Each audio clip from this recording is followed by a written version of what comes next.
Okay, चलिए आज एक छोटा सा कंसेप्ट के बारे में बात कर लेते हैं। क्या है वो कंसेप्ट, ध्यान से देखिएगा।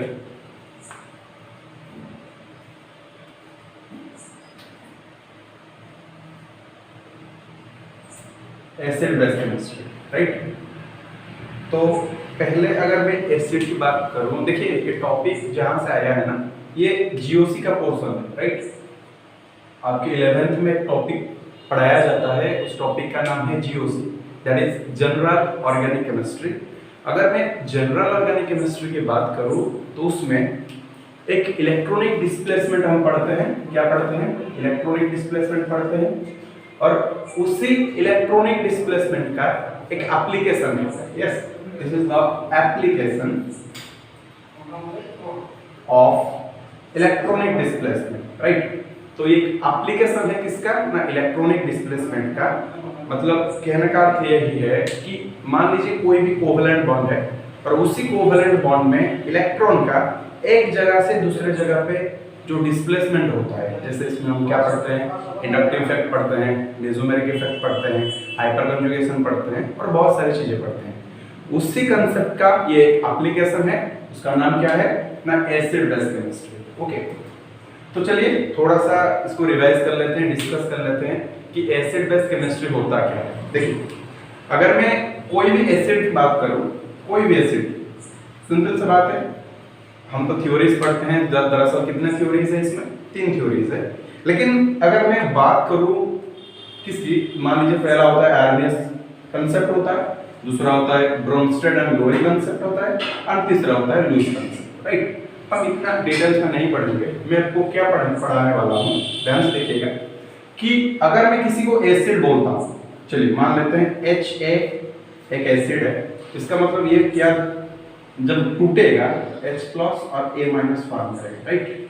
तो हम यही मानते हैं कि अगर कोई भी सब्सटेंस H+ डोनेट करता है, राइट, मैं क्या बोल रहा हूँ, H+ डोनेट, यस, तो हम उसको बोल देते हैं एसिड बोल देते हैं, राइट। तो कोई भी सब्सटेंस अगर एसिड होता है, इसका मतलब वो H+ डोनेट करेगा। कैसे डोनेट करेगा? वो टूटने के बाद, मतलब उसको जब स्प्लिट करेंगे तो टूटेगा। टूटने के बाद अगर वो H+ डोनेट करता है, मान लीजिए बहुत सारे कंसेप्ट है, वाटर में कोई डोनेट करता है, ऐसे ऐसे बहुत सारे, लेकिन हम बेसिक की बात करेंगे। चलो ठीक है, अगर मान लेते हैं जो H+ डोनेट करता है उसको हम क्या बोलेंगे, एसिड बोलेंगे। लेकिन इस एसिड का अगर मैं स्ट्रेंथ की बात करूं, एसिडिक स्ट्रेंथ, मान लीजिए आपके पास 3-4 एसिड्स हैं और उसके स्ट्रेंथ के बारे में आप जानना चाहते हैं, तो कैसे डील करेंगे, एसिडिक स्ट्रेंथ को कैसे समझेंगे, आइए मैं आपको सिखाता हूं, ध्यान से देखिएगा। अगर मैं एसिडिक स्ट्रेंथ की बात करूं, ध्यान से देखिएगा, सिंपल सी बात है, जो यहाँ पे अनायन फॉर्म हो रहा है, राइट, ये अनायन है, इसके स्टेबिलिटी के ऊपर डिपेंड करता है, राइट। मैं आपको क्या समझाने वाला हूं कि कोई भी एसिड का एसिडिक स्ट्रेंथ किसके ऊपर डिपेंड करता है, उसके एनायन के ऊपर डिपेंड करता है। कब डिपेंड करेगा? जब वो टूटेगा, ठीक है। तो यहाँ पे क्या हुआ ना, हम लिख सकते हैं ना, acidic strength is directly proportional to stability of anion, right. तो कोई भी एसिड का जो एसिडिक स्ट्रेंथ होता है उसको हम कैसे डिफाइन करेंगे, या उसको कैसे हम कंपेयर करेंगे, उसको कंपेयर करेंगे उसके स्टेबिलिटी ऑफ एनायन के साथ। या कुल मिलकर बात यही हुआ कि कोई भी एसिड का एसिडिक स्ट्रेंथ उसके स्टेबिलिटी ऑफ एनायन के साथ डायरेक्टली प्रोपोर्शनल होता है। मतलब देखिए अगर ये स्टेबल है तो ये क्या हो जाएगा, स्ट्रॉन्ग हो जाएगा। अगर ये अनस्टेबल है तो ये क्या बन जाएगा, बोलो बेटा, वीक बन जाएगा। तो कुल मिलकर बात यही हुआ कि हमको क्या चेक करना है, कोई भी एसिड का अगर स्ट्रेंथ के बारे में बात करेंगे तो हम किसके बारे में बात करेंगे, स्टेबिलिटी ऑफ एनायन। ओके, तो चलिए देख लेते हैं कि ये स्टेबिलिटी ऑफ एनायन जो A- यहाँ पे फॉर्म हुआ है, इसके ऊपर कौन कौन से फैक्टर काम करते हैं, या इसको स्टेबिलिटी को बढ़ाने के लिए या घटाने के लिए कौन कौन से फैक्टर इसके ऊपर अप्लाई होते हैं। ओके, चलिए साथ साथ नोट कीजिए, मैं इसको रफ कर रहा हूं, ध्यान से देखिएगा। मैंने पहले भी बता दिया आपको कि ये छोटा सा कंसेप्ट है, और ये कहां से आया है, जनरल ऑर्गेनिक केमिस्ट्री से आया है। जब आप इसका एप्लीकेशन पार्ट देखेंगे तो एप्लीकेशन में पहला आता है एसिड बेस केमिस्ट्री और दूसरा पोर्शन होता है एरोमेटिक्स। तो हम यहाँ पे एसिड बेस केमिस्ट्री की बात कर रहे हैं। चलिए, तो हमने क्या देखा कि एसिडिक स्ट्रेंथ क्या होता है, is directly proportional stability of ion, right. तो आयन के स्टेबिलिटी के ऊपर वो डिपेंड करता है। ध्यान से देखिएगा कैसे हम डिफाइन करेंगे कि स्टेबिलिटी ऑफ आयन कहां पे बढ़ रहा है या कहां पे घट रहा है। अगर मैं स्टेबिलिटी ऑफ आयन की बात करूं, जनरली वो किस किस के ऊपर डिपेंड करता है, या मैं अगर लिख दूं ऐसे factors affecting stability of ion, right. मैं क्या बताना वाला हूं आपको कि कौन कौन से फैक्टर हैं जो स्टेबिलिटी ऑफ आयन को बढ़ा रहे हैं या घटा रहे हैं।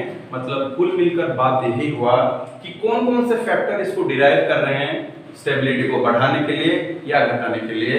इसका पहला फैक्टर है, ध्यान से देखिएगा, ध्यान से देखिएगा, साइज। यस, पहला फैक्टर है साइज, दूसरा फैक्टर है इलेक्ट्रोनेगेटिविटी, राइट। तीसरा फैक्टर है, ध्यान से देखिएगा, रेजोनेंस।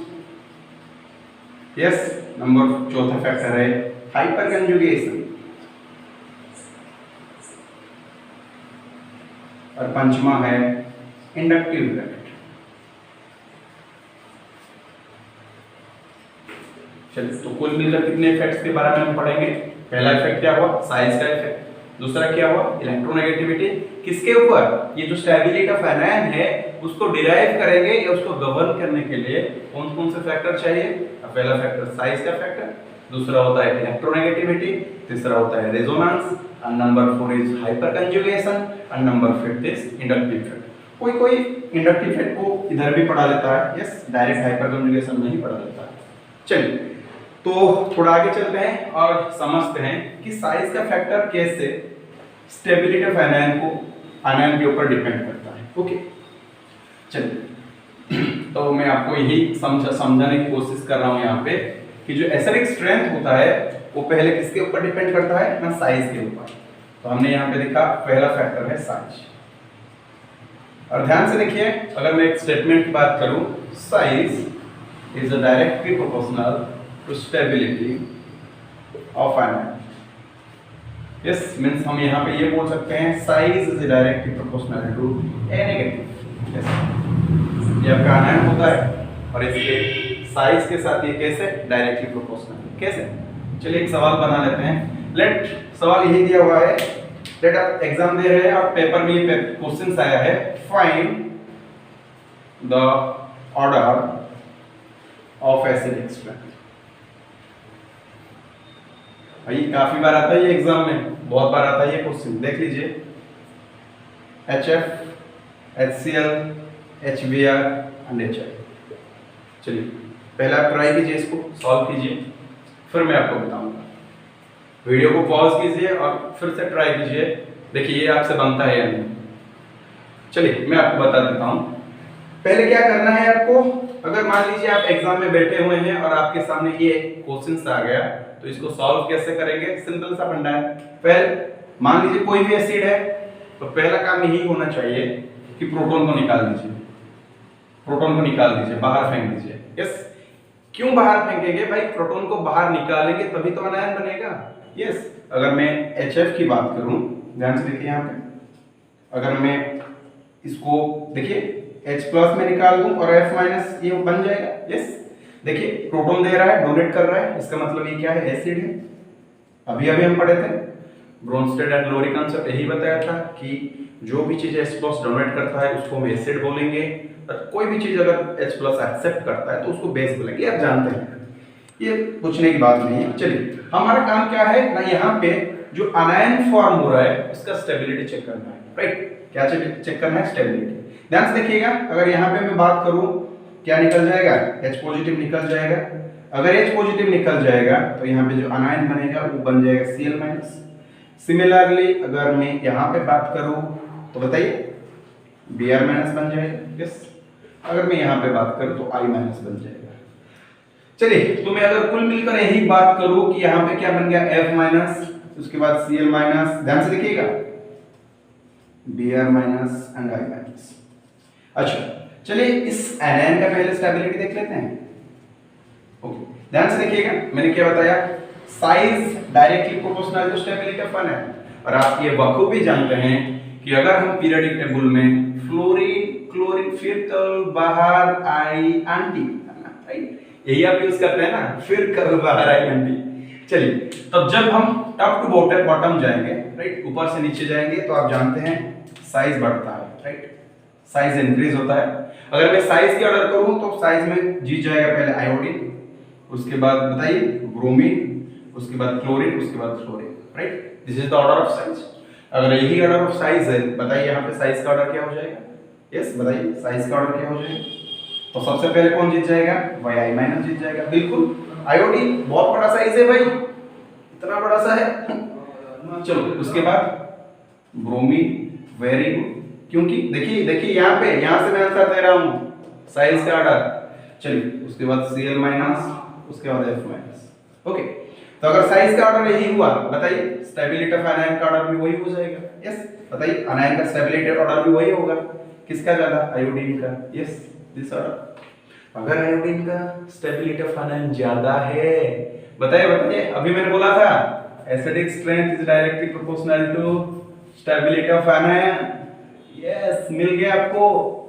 तो साइज बताइए स्टेबिलिटी ऑफ आयन किसका ज्यादा है? भाई आयोडीन का ज्यादा है। अगर आयोडीन का ज्यादा है तो आयोडीन के रिस्पेक्ट में कौन है? HN। Yes this is the acidic strength order.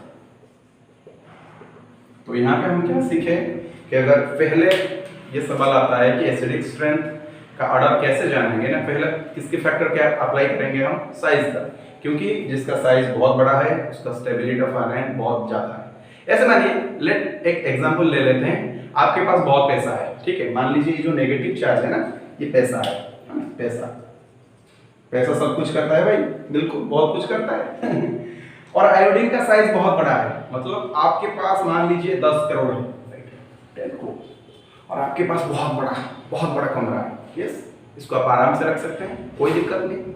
लेकिन आपके पास बताइए 10 करोड़ है, लेकिन इतना छोटा सा घर है, इतना छोटा सा। यस फ्लोरीन का कोर इतना छोटा सा होता है, आयोडीन का बहुत इतना बड़ा होता है। बताइए छोटे घर में ज्यादा पैसा नहीं रख सकते हैं, कैसे रखेंगे भाई? वो तो पागल हो जाएगा। चलो बड़ा घर है, बहुत बड़ा घर है, बहुत पैसा है, आराम से रह लेगा। बताइए इसका स्टेबिलिटी बढ़ जाएगा, इसका स्टेबिलिटी बढ़ जाएगा। अगर इसका स्टेबिलिटी बढ़ गया तो आप जानते हैं, अगर स्टेबिलिटी बढ़ गया तो एसिडिक स्ट्रेंथ बढ़ जाएगा, क्योंकि स्टेबिलिटी और एसिडिक स्ट्रेंथ का ऑर्डर क्या होता है? डायरेक्टली प्रोपोर्शनल होता है। तो हम क्या सीखे? पहला एप्लीकेशन यही सीखे कि acidic strength is directly proportional to size. अगर कोई भी एनायन का साइज बढ़ता है तो उसका एसिडिक स्ट्रेंथ बढ़ेगा। लाइक ये सवाल बना लीजिए। चलिए बस आज के लिए इतना ही होता है, इतना ही रखते हैं। छोटा छोटा कंसेप्ट पढ़ेंगे। This is all about today class.